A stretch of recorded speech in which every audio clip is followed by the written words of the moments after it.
right, so this is going to be a movie review. This one's called Death Warrant 1990. This is going to be another Karate Man recommendation.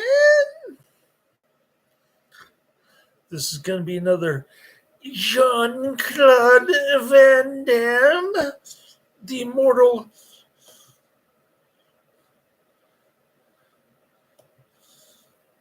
movie star. That movie poster looks cool. Van Damme, Death Warrant. I must get that movie poster. I'm giving this 5 out of 5 stars. I love this flick. Posted links to the free movie and the trailer in the description. Very cool Karate Man recommendation. Highly recommended. Check it out. Death Warrant is a 1990 U.S. prison action thriller film directed by Deran Serafian. Produced by Mark DeSalle and starring Jean-Claude Van Damme. The film was written by David S. Goyer while a student at USC, and it was Goyer's first screenplay to be sold and produced commercially. In the film, police detective Louis Burke is going into a prison facility in California as an undercover cop in order to find out who is behind a mysterious series of murders. And subsequently, he finds himself locked up with his nemesis, Christian Naylor, a psychotic serial killer who calls himself the Sandman, who sets out to exact revenge upon him after going into prison. So the movie starts out with Van Damme and the Sandman. The Sandman gets shot a few times, and he just keeps on going. He's like Monk from Phantom Creeps. Death Warrant was released on September 14, 1990.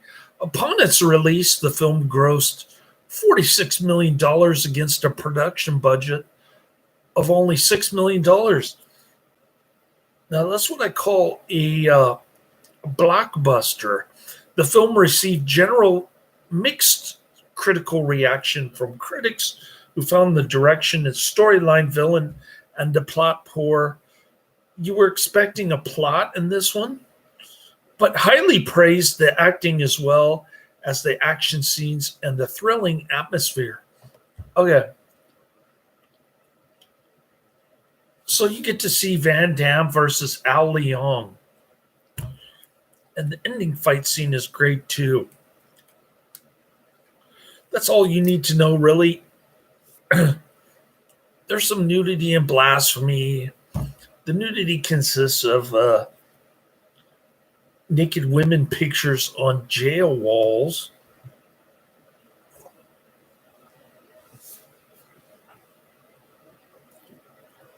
Anyways, cool flick. Highly recommended. You've got the dark dystopian prison atmosphere. You've got Jean-Claude Van Damme, who went to Lee Major's School of Acting. He's mumbling his lines, as usual. Dystopian prison, cool fight scenes. What else? Yeah, it's like watching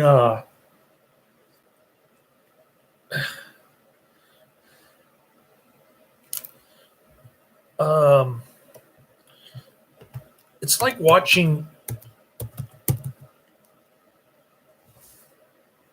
the 1992 film Fortress with Christopher Lambert, but instead of Christopher Lambert in the lead role, you've got Jean-Claude Van Damme.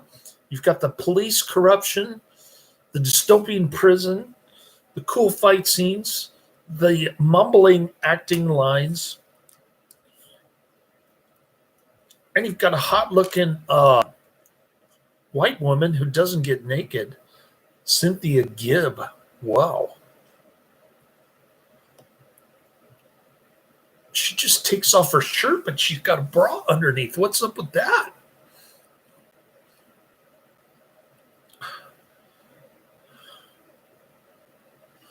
Detective Louis Burke of the Royal Canadian Mounted Police from Quebec confronts the maniac that kills his partner, a psychotic serial killer who calls himself the Sandman.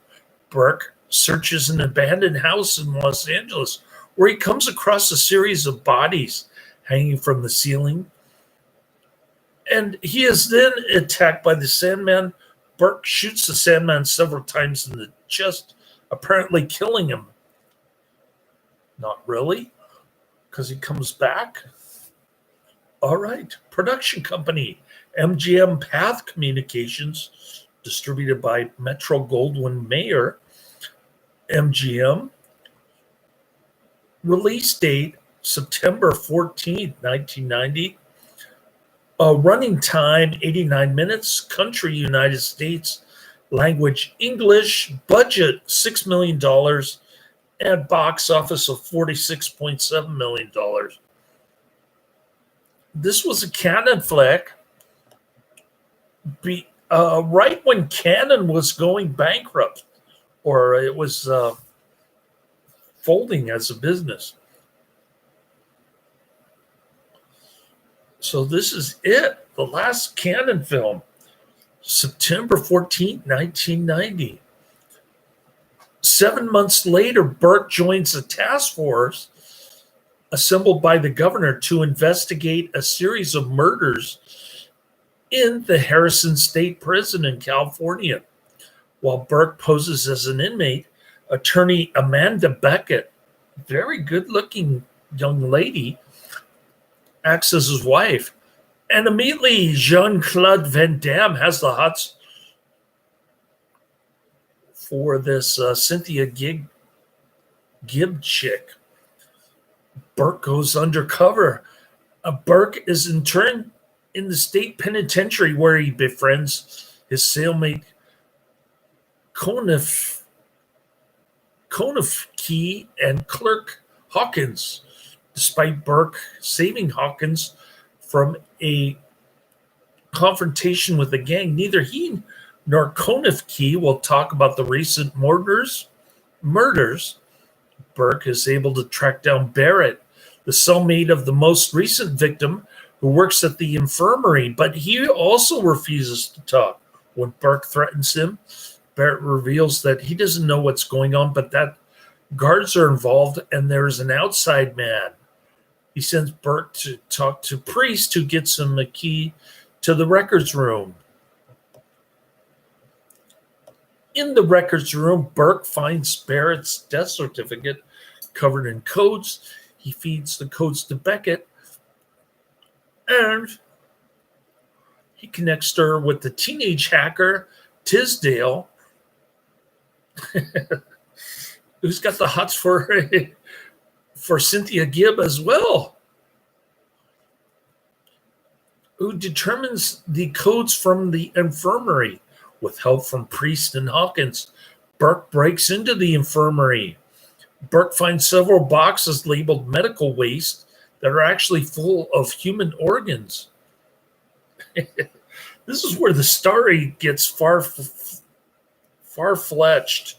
which is kind of why I like this, because it's so hard to imagine that prisons would be used for harvesting human organs. You've got to give this movie credit for originality. Later, a new inmate arrives. Burke is horrified to find that it's the Sandman. Burke is in big trouble now. Somebody from the outside is sending in the Sandman. The Sandman recognizes Burke, and the Sandman briefly apprehends him. Instead of killing Burke, the Sandman reveals to their fellow prisoners that Burke is a cop. Meanwhile, Beckett and Tisdale decipher a code they find in the computer, which comprises prisoner identification numbers followed by their blood type. None of the inmates on the list have drug-related crimes, and they're mostly young first-time offenders. All the ID numbers match those of prisoners who have been murdered. Beckett identifies it as a hit list. Beckett tips off Burke that he's next on the list. During the night, Burke's cell is attacked. He manages to fend off the attackers, but Kenneth K is killed. Burke is dragged off by the guards. Burke is interrogated by Sergeant DeGraff. Later, Beckett attends a party hosted by the state's Attorney General, Tom Vogler. Beckett believes that her boss, Ben Keene, is responsible for the murders. Beckett prepares to tell Vogler of her theory. However, just as she is about to do so, she receives a call from Tisdale, who tells her that the man behind the murders is in fact Vogler. Vogler produces a gun. Vogler reveals to Beckett that his wife needed a liver transplant, and when it turned out that even his money and influence couldn't move her up the donor list in time, he created a conspiracy to murder healthy prisoners for organs. After his wife's transplant, he continued the scheme for profit. He also reveals that he sent the Sandman to assassinate Burke because Burke was too hard for the other inmates to kill. When his wife unexpectedly enters the room, Beckett escapes. In the prison, Burke escapes his cell, and the Sandman opens all the other cells to create a riot. Priest and Hawkins help him evade the guards. Hawkins is injured, but Hawkins is saved by Priest, but Priest is then killed by the Sandman. The scene culminates in a showdown between Sandman and Burke. Pretty cool fight scene at the end, with the inmates looking on. At first, the Sandman gets the better of the fight, of course. But then, miraculously, when he opens the door to the boiler room to throw Burke into it, Burke turns the tables by kicking the Sandman into the flames. And you get the Jean-Claude Van Damme roar. The first time in the movie that Jean-Claude Van Damme shows any kind of emotion whatsoever is when he kicks the Sandman into the flames. Even when he's kissing the hot babe, he's gonna he looks like a schoolboy. However, the Sandman emerges from the broiler, grossly burned, pretty cool looking mangled face on Sandman. Burke kicks him again, this time sending him careering backward into a pillar where his head is impaled on the valve stem. Despite this mortal injury stuck to the valve, the Sandman continues to taunt Burke. "You can't kill me, Burke. I'm the Sandman." Burke responds by twisting the Sandman's head around. The valve stem inflicts damage on the Sandman's brain, finally killing him. The film was originally known as Dusted. It was the second script ever written by David S. Goyer and the first one he sold. The film debuted strongly at the box office, opening with a $5 million weekend to place number 3. It would gross over $16 million at the domestic box office on Metacritic. The film has a weighted average score of 34 out of 100 based on 9 critics, indicating generally unfavorable reviews.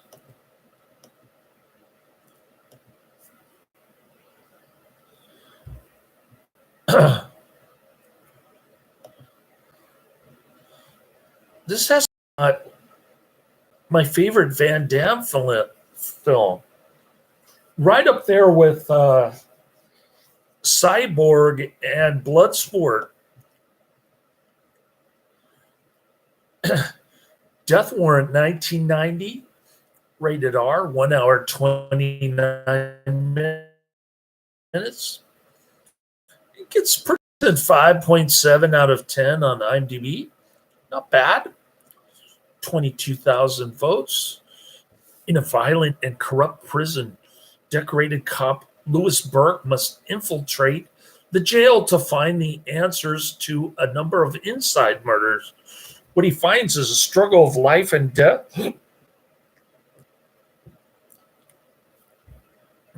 Tied into his own past.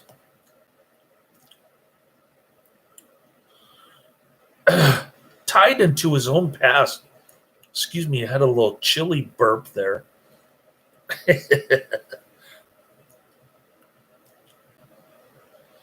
All right, here's a review from Nightsend 2K1. It's a less flattering review, 7 out of 10. And the title of the review on IMDb is Good Beat 'em Up Cop Flick.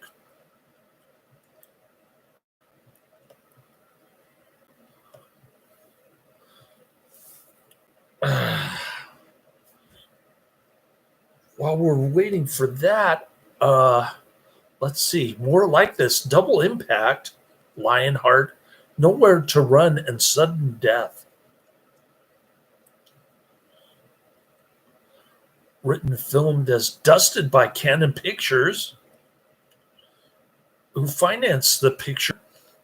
During post-production, Canon went bust, and MGM, who took over their remaining pictures, renamed the film Death Warrant. The film was delayed pending a decision over whether Canon Films or MGM United Artists would distribute. However, the old Australian VHS tape came with the Canon logo at the start, and some international trailers credit Canon as the studio behind the picture.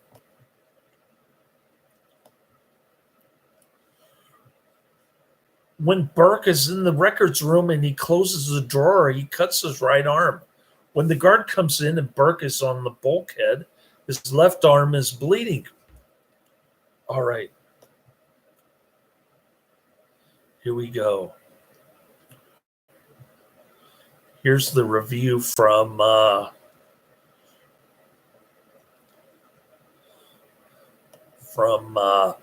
Nightsend 2K1, dated September 24th, 2004. Rating it a 7 out of 10 and titling the review on IMDb as Good Beat 'em Up Cop Flick. Most people just don't understand. There are different movie genres and none can really be compared to the other. Take this movie, for instance.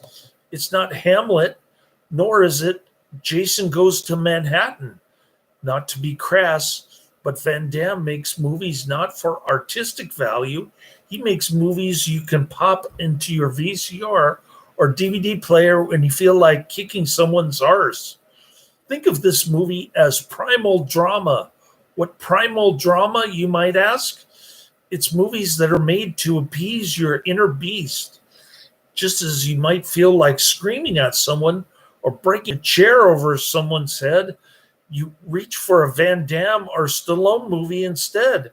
Somehow watching the hero in these simplistic displays of eccentric, unbelievable melodrama makes life a little easier.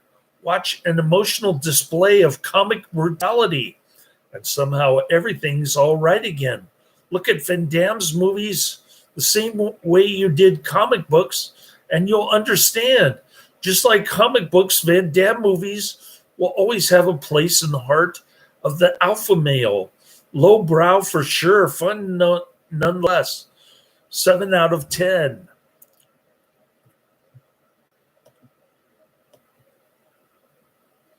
It's been a few years since I've seen this one, Adrian says. All right.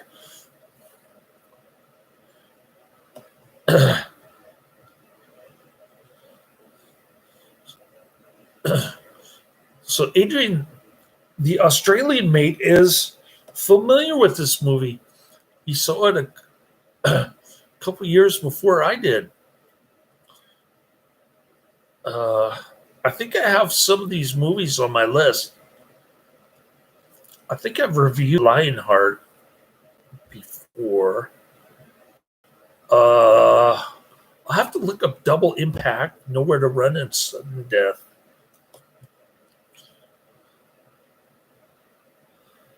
Sergeant DeGraff is quoted as saying, "Kick your black ass goodbye." And Hawkins replies, "Go F yourself, you pudgy bastard." Then he spits. Good old Robert Guillaume with his messed up eyeball. He got stabbed in jail. Stabbed in the eyeball. The film was cut to receive an M rating in Australia for its theatrical release. The cuts were later restored for an uncut R-rated video release. Featured in Watch Mojo Top 10 Movie Prison Fights 2015. I guess that's a YouTube video. Soundtracks: Bring Me Down, performed by Craig Thomas, written by Martha Davis and Gary Chang, produced by Gary Chang and Kurt Taylor. Release date September 14, 1990 in the U.S., country of origin U.S. Language English, also known as Dusted. That's the canon version. Filming locations: 413 East 7th Street, Los Angeles, California, USA, which is Sandman's apartment building. Very grimy looking, rat infested Los Angeles in 1990, no less. It must be Maxine Waters district. Got some bubonic plague going on in this abandoned apartment building. Production companies: Cannon Films, Path Entertainment, and the Cannon Group. Budget $4 million estimate. Opening weekend U.S. and Canada, $5,019,902 on September 16, 1990. Gross U.S. and Canada, $16,853,487, and gross worldwide also $16,853,487. Runtime 1 hour 29 minutes. This is in color, of course, and the aspect ratio is 1.85 to 1. Adrian saw it at the movies. This movie came out in 1990.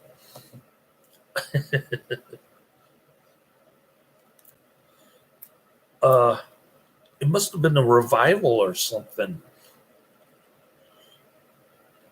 Maybe some kind of midnight movie theater. I don't know. I don't know what Adrian's talking about. Yes, must have been 14. That's more than a few years.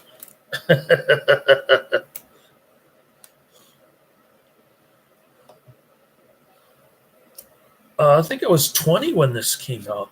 All right. So I'm still watching Footprints of God with Stephen K. Ray, 2014. I'm watching one episode between each movie. So I'm going to try to get to 2 to 3 movies this weekend. I don't have anything going on tomorrow. So we'll shoot for 2 to 3 movies this weekend. First up on the list is Savat, 1995. Then I'll watch another episode of Footprints, followed by Magnum Force, 1973. Another episode of Footprints, and Nowhere to Run, 1993. So it was an overnight movie marathon. Oh, 14, by 14, Adrian doesn't mean age 14, he means 2014. It was an overnight movie marathon. That must have been fun. Wish I could have gone to that. All right. Well, that's my review. Highly recommended. Shout. And I'll take a little nap and wake up. Try to catch up on my list here.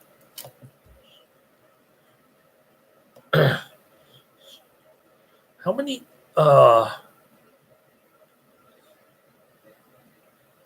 entries do I have on my list now?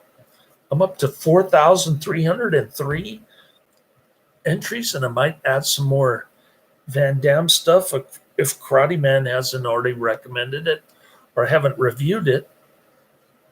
So cool. 3 people in chat room. I think last week I had 26. Oh, no, that was 2 weeks ago. That was pretty crazy.